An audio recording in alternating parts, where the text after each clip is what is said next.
Welcome to the Automate and Grow podcast, brought to you by Cloud Advisory. All right.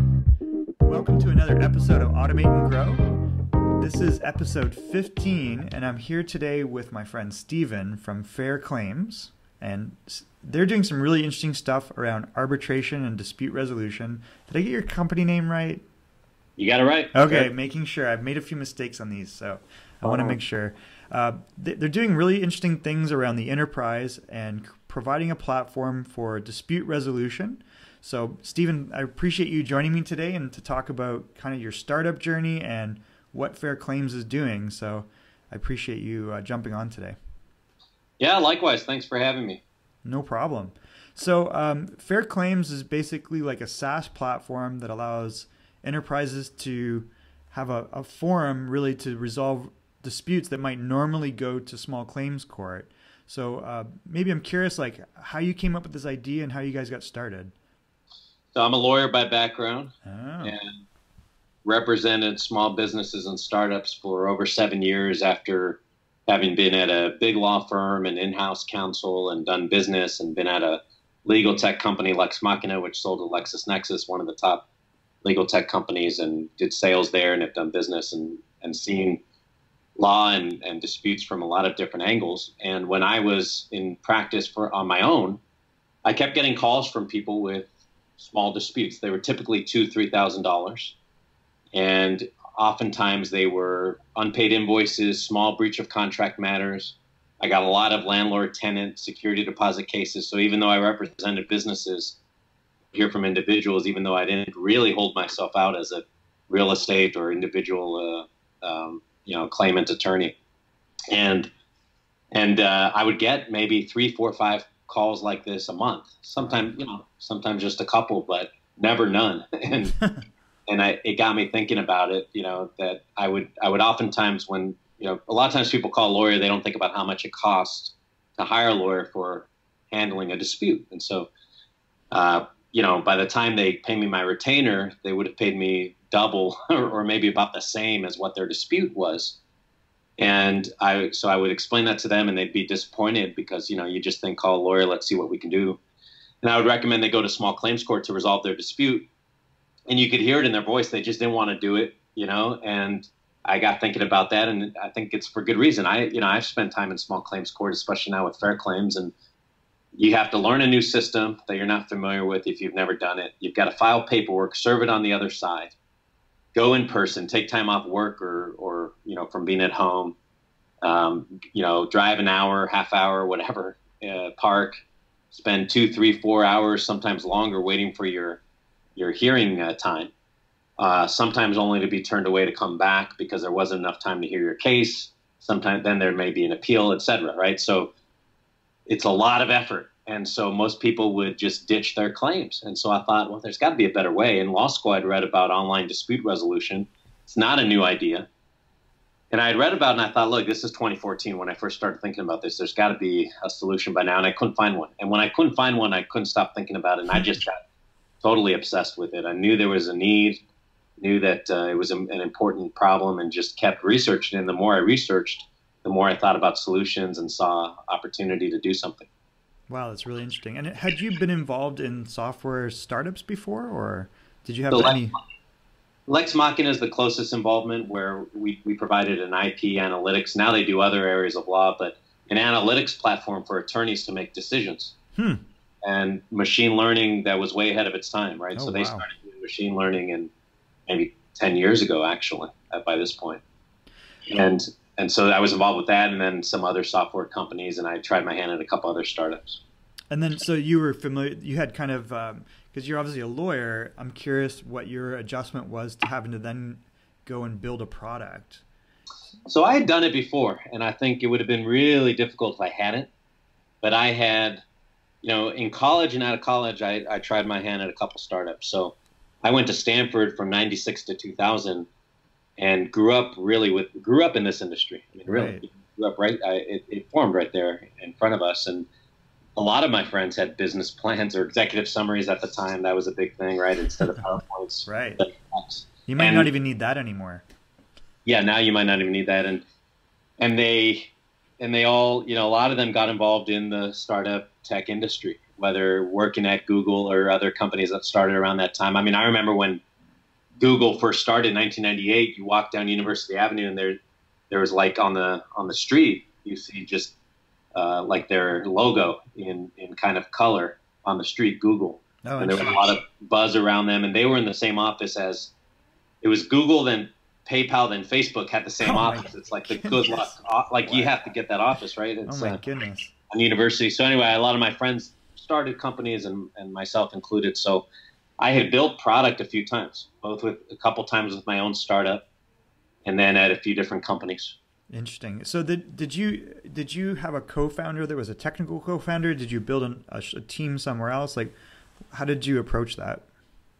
I had nothing. I had nothing. I was, and I don't think, and most people didn't understand why I was excited about this idea. And certainly, even if they did, were really bored by it, right? It's like, look, I'm going to do arbitration online. Their eyes glazed over.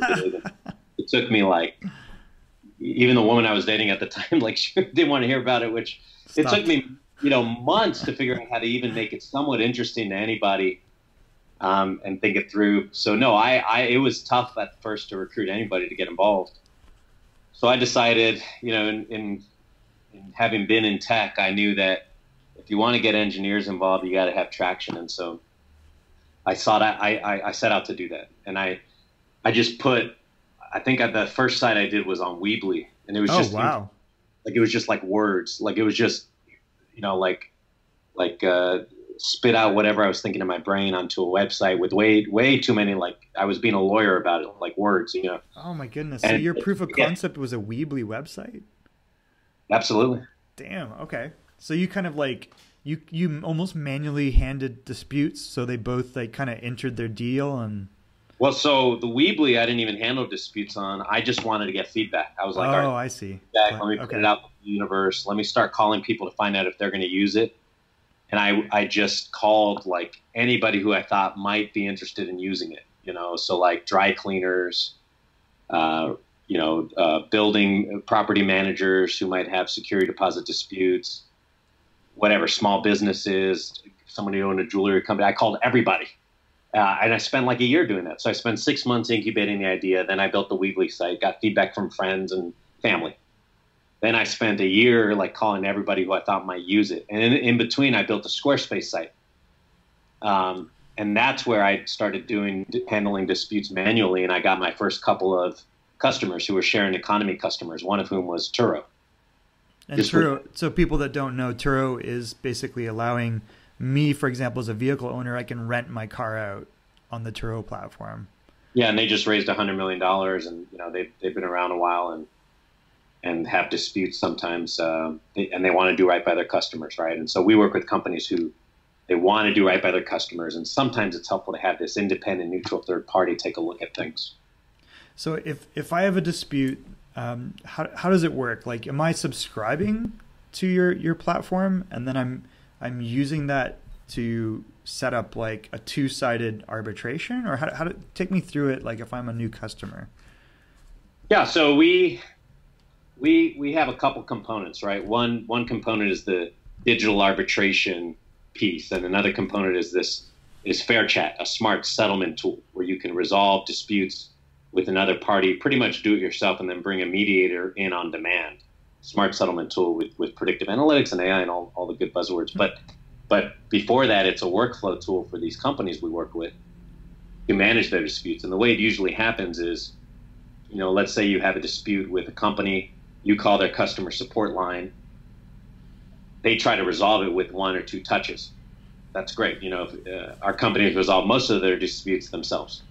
We handle the 10% hardest disputes where you're trying to resolve it with a customer, or you have two sides of a marketplace and you're trying to get them to resolve their issue. Like somebody came to my home to install flooring and they didn't finish the job, or they damaged my couch or my antique furniture or whatever, right? They try to resolve it at first. We take the ones where they're not making any progress, and we take the toughest ones, and they'll just submit a claim into our system super quick. We have API tools, right? We're building out more integration, but they submit it. Then an email goes out to the customer who is making the complaint.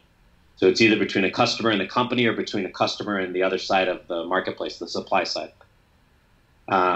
Once the customer signs up, the claimant, the first party, they'll invite the other party. Once they both sign up, it's on, and they can do digital arbitration with a video hearing where they can speak to an arbitrator who's an attorney within 3 weeks, 2 to 3 weeks. And they can do, or the Fair Chat tool, which is the smart settlement tool, within a week or less. So it's all binding. You're using digital tools to basically deliver it without people having to move around. And it's quicker than me going through small claims and maybe simpler. Oh God, small claims court in California might take 2 to 3 months and is really complicated in terms of filing all the paperwork and everything, like I mentioned. And this is like, you could do it from anywhere. We've had people stationed overseas in the military participate in a hearing, and win.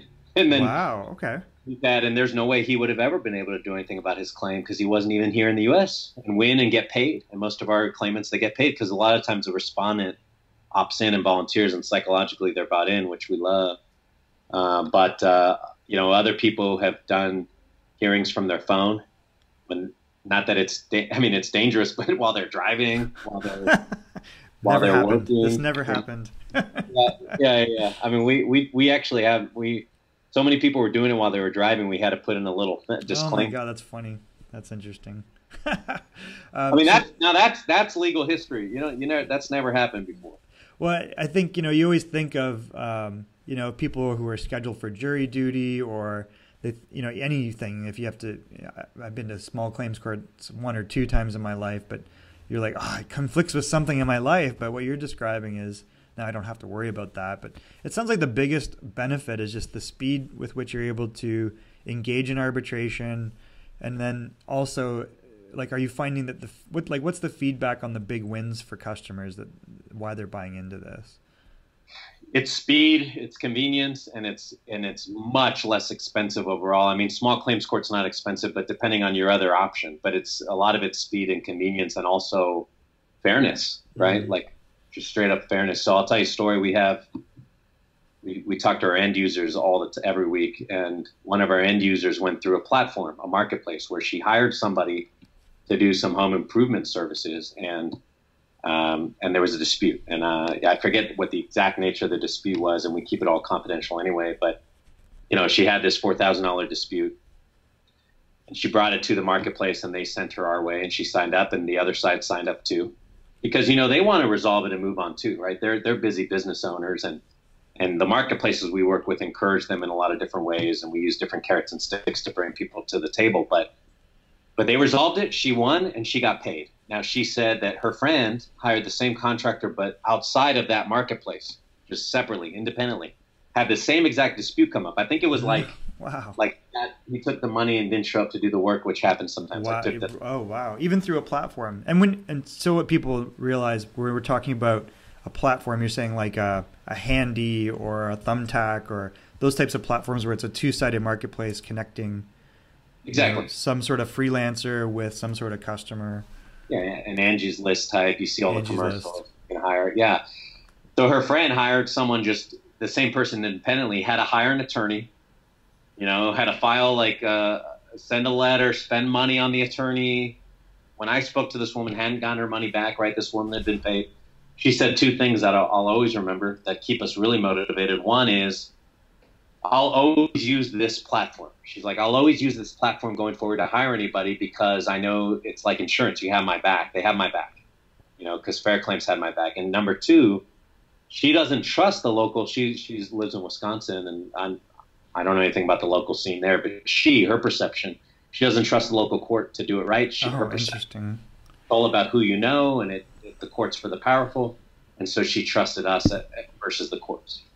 So if I'm an entrepreneur, I'm building a two-sided marketplace, part of my model should be, it sounds like, to incorporate a platform like this. And I think you'd mentioned that people are incorporating it into their customer agreement or their the contract that they're using with. Yeah, companies we work with are starting to do that, put us in their terms of service, because you can sort of make this process mandatory. Businesses of all stripes are doing it, and it's absolutely a way to get fast and inexpensive dispute resolution, right? So if you're a contractor, for example, and someone owes you 10 grand, you have a lot of bad options. But if you included us, you can get it resolved in 3 weeks for like a few $100s, and that's it. So when I'm quoting the customer and then they're signing the terms and services, you're saying, and that's an interesting case. Like, it doesn't have to be a digital business. It could be any contractor, anyone delivering a professional service or a freelance type service. You could bake that in that, hey, listen, if there's a dispute, it's going to be resolved through this platform. 100%. Yeah. Yeah. We found that sharing economy marketplaces are the best early adopters for us, because of their specific needs, and a great learning bed for us to figure out different use cases and industries. But really, this is for anybody with any kind of dispute, and the real world has as many as anything.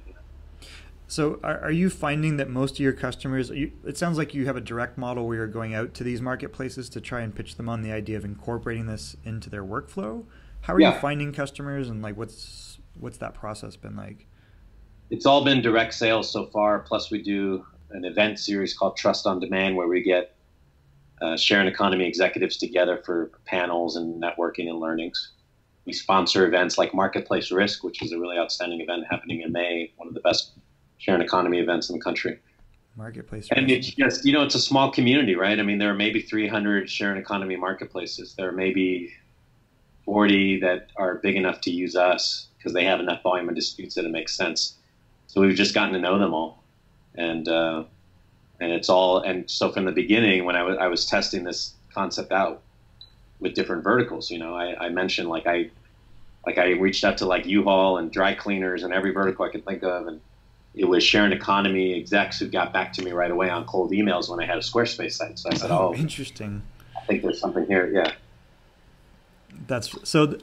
It sounds like number one, because they're tech savvy and they get the fact that they're disrupting a marketplace by building an app or a two-sided marketplace that's a platform. They kind of get the fact that you're kind of doing the same in the legal dispute side, so it's like a really win-win. That's interesting. That's the thing. Yeah, they're more open-minded, relatively speaking, and they're more patient. And the other nice thing is they really get product, and obviously we work hard to delight them and their users, but they've been part of our product development process because they really get product.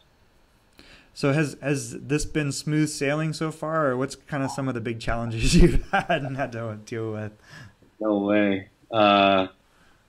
It's interesting. The biggest challenge in the first place was, like I said, getting people's attention. They would get bored because it's like this legal thing. So I figured out how to do that by saying small claims court online or Judge Judy online. That was actually that challenge was like for the first 6 to 9 months. I didn't even know how to talk about it.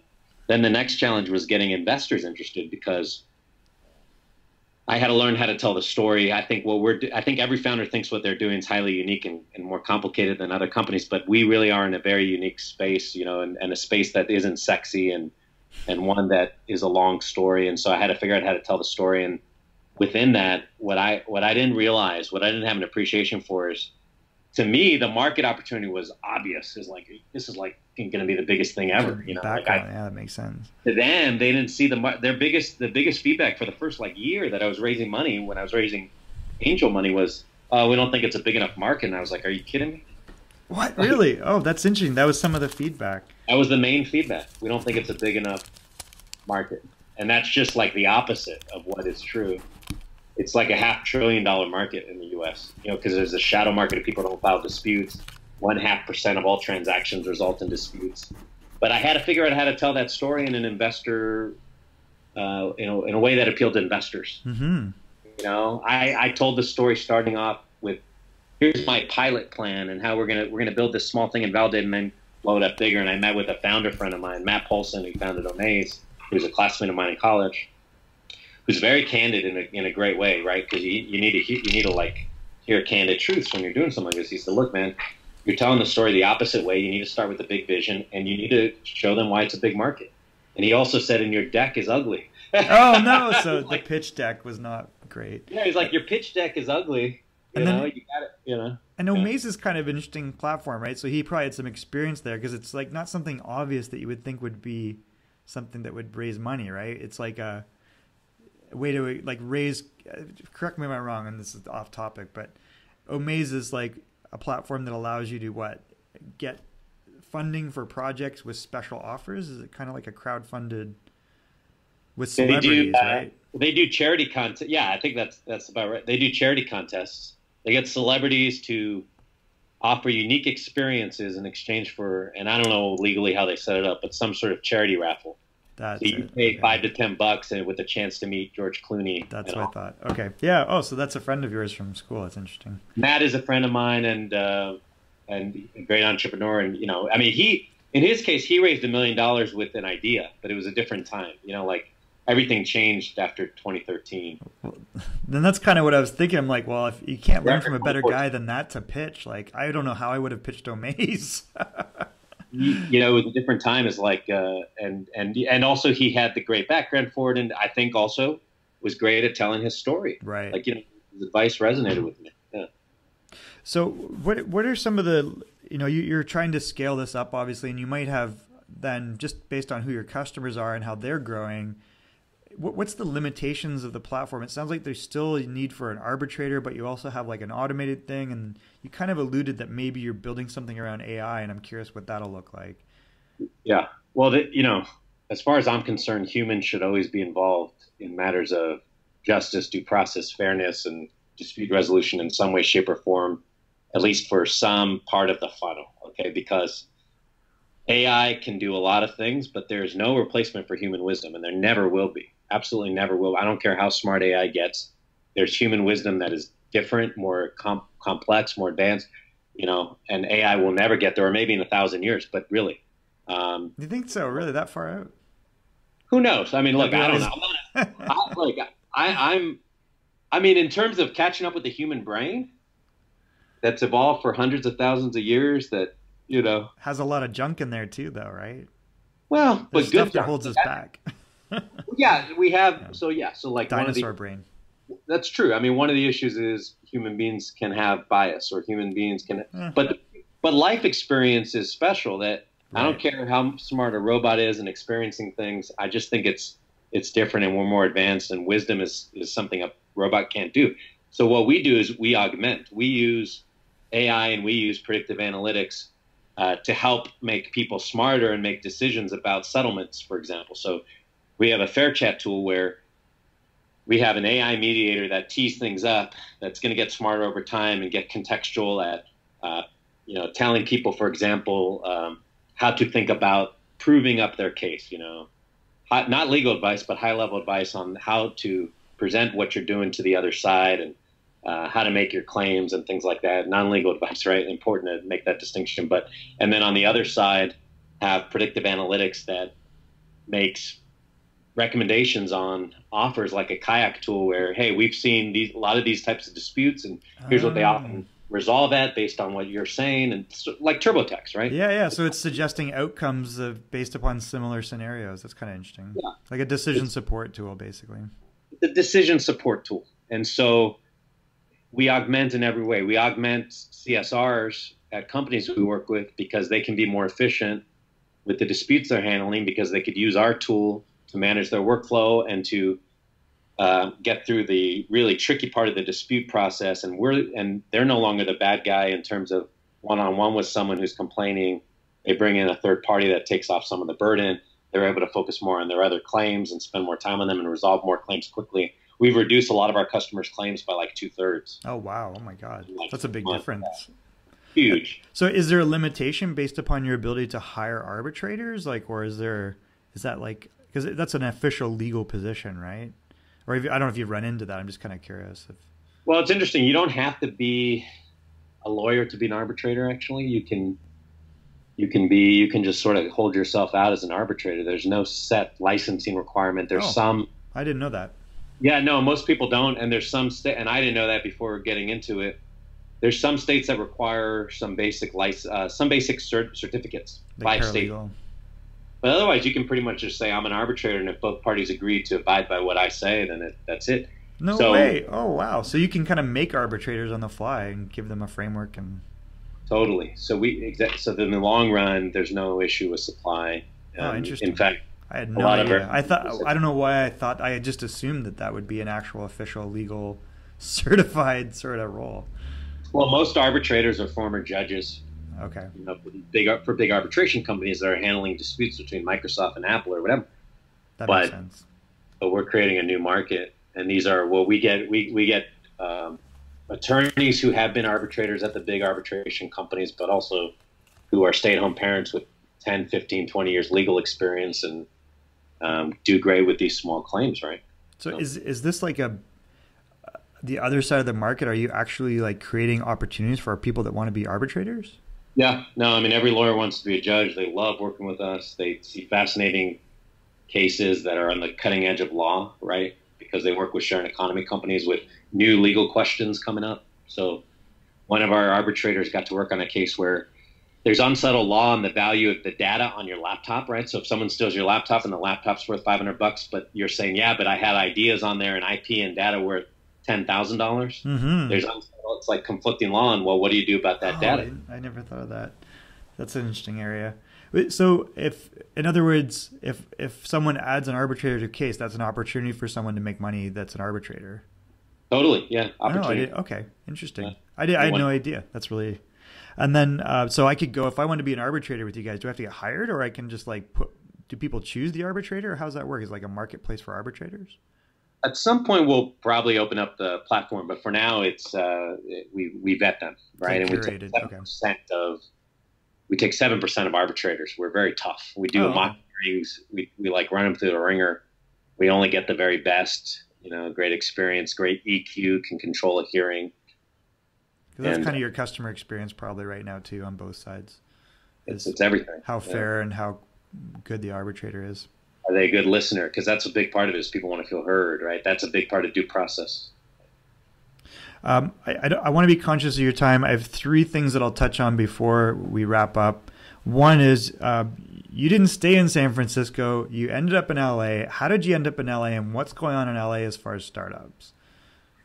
Well, LA's home to me, and I wanted to get back home. That's really what it was. And I got tired of San Francisco. I think it's like, there's such thing as too much of a good thing. It's like the startup community consumes everything there. And what I love about the LA tech community is that there are other people from other walks of life and other industries influencing what we do. And then the third wave economy, when we're impacting old school industry, I think it's a better place to be going forward. And so I just basically wanted to get home. But I think it's also just a special time in LA tech. I mean, look at Bird. They just got $15 million in funding to take on transportation with their e-scooters. Snapchat's here. I see those all over Santa Monica when I go down there. They're like, people are leaving these random scooters, and I'm wondering what's going on. And I realize this is a business. Best. You know what it is? Pure fun. I might have to connect with them somehow. Yeah. So I'll wrap up with 2 questions. The one that I usually ask at the end is, how are you changing the world? If FairClaims is successful, we're going to have a dramatic impact on the world and the world economy, because disputes hold people back in their personal lives. They're stressful. It takes a psychological toll. It could be the difference between paying rent or not. We're going to dramatically change whether or not people trust the system, because we're designing a new tool that opens up the system for 90% of people who can't afford an attorney. And all these disputes that are creating friction in business are going to be resolved 10 times quicker than ever before, and even quicker. And so we're opening up economic possibilities in new ways. You're freeing people's time and resources to do something productive versus resolving disputes. So as far as I'm concerned, Amazon gets your packages there quicker. Well, when you talk about real world economic impact, I think FairClaims is going to have more impact than that if we're successful. That's incredible, and I can totally see that. That makes a lot of sense. So the final thing I'll wrap up on is, when we have interesting guests on, we ask those interesting guests to refer someone else and nominate someone that you know and that you'd be willing to introduce us to that should also appear in Automate and Grow. We talk to usually experts or entrepreneurs in either digital innovation or, automating marketing, sales, support. So I'm curious, who, and usually your first answer is your best answer. So who would you nominate to appear on Automate and Grow, and who would you introduce us to? Yeah, that's a good question. For whatever reason, the first person who comes to mind is my friend Justin Wolski, who has an edutech software platform, an e-learning solution, but who's also a thought leader with Grid 110, which is an organization I'm involved with, where we're helping build up the LA tech ecosystem, and thinks deeply about tech in LA and about just augmenting learning experiences. So I guess from that perspective, he's automating learning. Yeah, for sure. He could be an interesting person to have on. And that is an area that, if anyone knows me, and I probably leaks out on this podcast, I think education needs major immediate disruptions. So I'm very interested. So Justin, right? Yeah, Justin is doing some cool work. Happy to introduce you. Yeah. Justin, you've been nominated to appear on an episode of Automate and Grow, so we will follow up on that. Thank you very much, Stephen. I really appreciate you being on. I'm really excited about what you guys are doing, and I look forward to meeting you in person at some point. Likewise. Thanks for having me. This was fun. No problem. So this has been episode 15 of Automate and Grow, and we will see everybody on episode 16. This has been an episode of the Automate and Grow podcast. Check out other episodes for interesting topics on how to grow, innovate, and automate your business. Subscribe or like us on iTunes, YouTube, Google Play, or on our website at www.automategrow.biz and get your copy of the book Automate and Grow at Amazon today.